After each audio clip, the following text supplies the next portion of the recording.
আসসালামু আলাইকুম। আমি সানজিদা লিমা। আমি জন্মসূত্রে আমার বাড়ি হলো গিয়া বরিশাল বিভাগের পটুয়াখালী। তো আমাদের অঞ্চলে এই খুদ দিয়ে ভাত রান্না করাটাকে বলে, আঞ্চলিক ভাষায় বলে লাতা, যেটা আমরা খেতাম। বিভিন্ন রকমের ভর্তা দিয়ে আসলে খাওয়া হতো না, দুই একটা ভর্তা থাকতো কিংবা ডিম ভাজা এরকমের, নতুবা অন্য একভাবে রান্না করা হতো, সেটা নারিকেল দিয়ে। ওভাবেই খাওয়া হয়েছে। আমি দেখতাম যে যারা এই খুদ থেকে ভাত খেত তারা সাধারণত সকালবেলা খেত, প্লাস আপনার অনেকে কিনা দুপুরের আগে আগে খেত, যেন দুপুরের খাবারটা কম লাগে, ভাতটা যেন কম লাগে। কারণ সবাই তো আসলে শখ করে খুদের ভাত খেত না, কেউ কেউ শখ করে খেত, কেউ কেউ ক্ষুধার জ্বালা মেটাতো। আর যখন আমি কিনা ঢাকাতে উঠলাম, আমার বোন ঢাকাতে থাকতো, ওই সুবাদে আসাতে আমি দেখতাম যে বিভিন্ন রকমের ভর্তা দিয়ে খুদের ভাতটাকে ভিন্ন স্টাইলই রান্না করা হয়। তো আমার শ্বশুরবাড়িরও জনপ্রিয় খাবার এটা।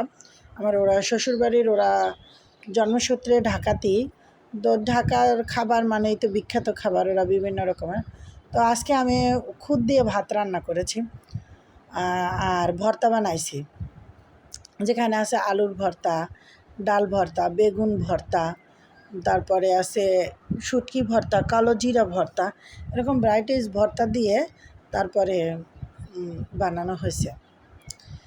আমার মেয়ের জন্য সব ভর্তাগুলো ভিন্ন বানানো হয়েছে। কিছু ভর্তায় ঝাল দেওয়া আছে, কিছু ভর্তায় ঝাল ছাড়া আমার মেয়ের জন্য বানানো হয়েছে।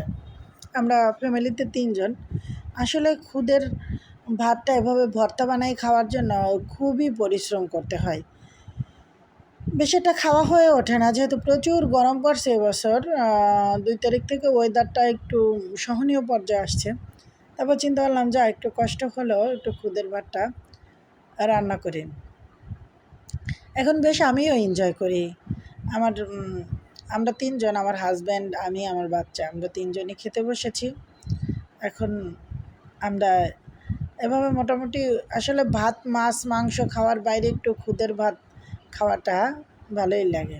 বিসমিল্লাহ বিসমিল্লাহ বলে আমি স্টার্ট করলাম। পাশের থেকে আমার হাজব্যান্ড আঙুল দিয়ে রিভিউ দিচ্ছে যে মাশাআল্লাহ খুব সুন্দর ঝরঝরে হয়েছে। আসলে মানুষ পারে না এমন কিছু নাই। আমি কখনোই বিয়ের আগে এগুলো রান্না করি নাই। বিয়ের পরে অনেকবার রান্না করছি, কোনো দিন এমনও হয় নাই যে একদিনও ঝরঝরার বদলে একটু নরম হয়ে গেছে। আসলে মানুষ চেষ্টা করলেই পারে, যেটা আমার দিক থেকে আমি দেখেছি। তারপরেও কি জানি এগুলা খাওয়ার জন্য খুবই আসলে ইচ্ছা করে সব সময়। তারপরে যেটা হয়, আমার মেয়ে আর বাবা খাচ্ছে। ওর বাবা একটু ক্যামেরার সামনে আসতে চাচ্ছিল না। ওর বাবা বলতেছে যে আসবে না, রিভিউ দিচ্ছে আঙুল দিয়ে, তুমি আমার ভিডিওতে আনো না। আর মেয়ে হাসে, মেয়ে বলে আমিও যাবো না তাইলে। এই আর কি, এরকম একটা অবস্থা। তো মোটামুটি আজকে আমরা সবাই মোটামুটি ভিডিওতে আসলাম আর করলাম, সবাই এনজয় করে খেলাম। ওয়েদারটা ঠান্ডা থাকার কারণে আমাদের অত কষ্ট হয় না। আমার বাচ্চাটাও খায়।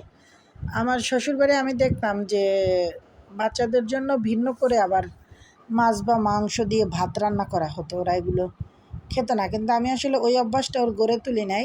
খাবার যেটাই আমি রান্না করি না কেন, ওটা তোমাকেই খেতে হবে, নয়তো তোমাকে উপোস থাকতে হবে, এরকম একটা শিক্ষা আসলে আমি মানুষ করতেছি ওকে। যার কারণে আমার একটু বাচ্চাটা অভ্যাস হয়ে উঠতেছে। আমাদের ভিডিওগুলো যদি ভালো লাগে আপনারা কমেন্ট করবেন, লাইক করবেন, সাবস্ক্রাইব করবেন। আপনাদের এগুলোতে আমাদের উৎসাহ বাড়ে। আর আরও ভালো ভালো ভিডিও দেওয়ার চেষ্টা করব। সবাই আমাদের জন্য দোয়া করবেন। আসসালামু আলাইকুম। Thank you for watching.